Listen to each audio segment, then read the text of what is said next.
மேகனா பற்றி சொல்லணுன்னா, குரங்கு பொம்மை படத்தில் வந்து ஒரு கேரக்டரில் நடிக்க வந்தாங்க. அப்போலேருந்து எனக்கு மேகனா பழக்கம். அந்த நட்பு ரீதியாக கூப்பிட்டாங்க, அதுக்காக வந்தேன். யார் வரான்னு கேட்டேன். இப்போ யார் வரான்னு தெரிலன்னாங்க. அப்பாவும் நிறைய பேர் கூப்பிட்ருக்காங்க. அவங்களோட புது படம்னால என்னால் முடிஞ்சு நான் தம்பிராம சார், கண்ணன், எஸ்வி சேகர் சார்லாம் வந்திருக்காங்க. இது மாதிரி வர்றவங்கள உற்சாகப்படுத்துறதுக்காக தான் நாங்கள்லாம் இருக்கோம். டெஃபினட்டாக சினிமாவுக்கு வாங்க, உண்மையாக உழைங்க, நிச்சயமாக உங்களுக்கான ஒரு இடம் காத்திருக்கு. ஆனால் இந்த உண்மை வந்து நேர்மையாக இருக்கணும். இருந்தால் நிச்சயமாக வரல அந்த சினிமாவில். அதில் எந்த வித மாற்றமும் இல்லை.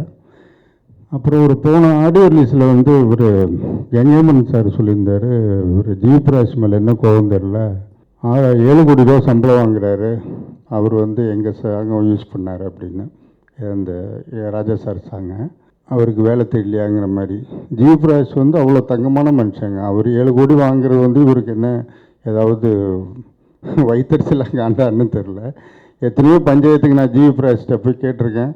எத்தனையோ படம், இப்போ ரீசெண்டாக கூட படம் பேர் சொல்லக்கூடாது, நைட்டு ஒரு 60 லட்ச ரூபா சம்பளத்தை விட்டு கொடுத்தா என் சம்பளத்தில் படம் நிற்குதானே, நான் விட்டு கொடுத்துறேன்னு அப்படின்னு சொல்லி எத்தனையோ படத்துக்கு வந்து ஜிவிபிராஜ் வந்து கஷ்டப்பட்டு ஒர்க் பண்ணுவார். சம்பளத்தை விட்டு கொடுத்து படத்தை ரிலீஸ் பண்ணியிருக்காரு. இப்போ அவரோட தப்பு கிடையாது. அந்த படத்தில் குட் பேட் அக்ரியில் அந்த சாங் வச்சது அது டைரக்டரோட விருப்பம்.